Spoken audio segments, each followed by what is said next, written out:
guys, welcome to week 31 of the Confidence Revolution. Today I want to talk about being a team player. And to illustrate being a team player, I want to talk about Tim Duncan. Timmy, as Mitchell likes to call him. So I read every single article about Tim Duncan's retirement. Well, maybe not every single one, that's a little exaggeration. But all of them that are in my newspaper, and I watched ESPN, and I followed it on Instagram and all these things, and I cried every single time. And it may be because I'm pregnant, but it was just so moving. All of the messages about Tim Duncan were just that he was the consummate team player, that he worked so hard, that he was all about fundamentals, that he was a pleasure to coach, a pleasure to be around. I have a tiny personal story with Tim Duncan. So you guys know I used to manage bars and restaurants, and I was probably, 23 or so. And when I was managing this restaurant called Eddie V's, and he and his wife would come into dinner, he and his former wife would come into dinner, and all of the famous people that would come in the restaurant would demand these fancy tables, and they would demand to be sat now, and all these sorts of things. And he and his wife would sit at the tiniest table, at the crappiest corner, like he did not care. Every single time they walked in, they took what we had available. They were just so sweet and so kind. And guys, I'm not kidding you. The table was like this big. It was like for two petite fairy-sized people.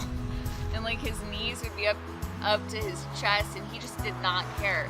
He and his wife were so kind and so nice, and they were just sweet to the servers, and they were sweet to us, and I'll never forget that. So I want to jump for a second.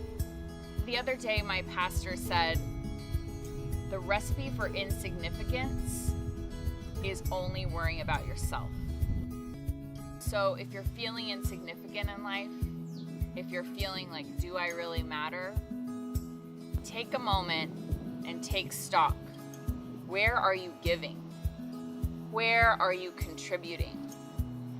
Who is expecting your help? Who benefits from you waking up in the morning? And those are big questions, and a lot of us really don't help that much. I don't volunteer anywhere regularly. Talk about it a lot. I buy food for people, for homeless people and things, but I don't really make it part of my day to volunteer somewhere. And so I have grown up with this sense of team, this sense of participation.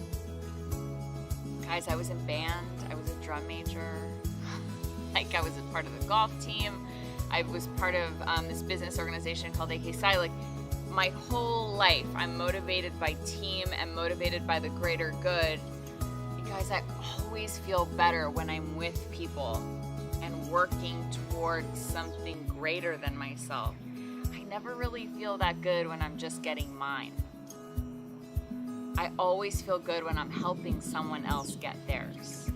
Where collectively we're working toward a goal that's good and better and gonna benefit society. And so I think that the lesson we can take away from Team Duncan, that was amazing, from Team Duncan, that's right, is that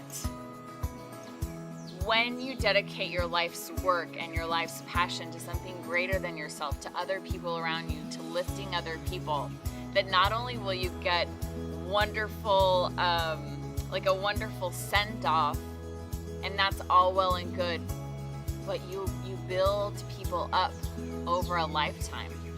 Coach Pop said, I wouldn't be here if it weren't for Timmy. And he's Coach Pop, And so he needed someone to build him up over the years. And Tim Duncan did that. They probably did it for each other. So take a minute. Take a look around. Who are you building up? Whose life are you making better?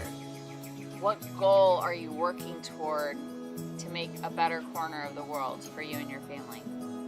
Okay, guys. May God's grace and peace be with you. See you next week.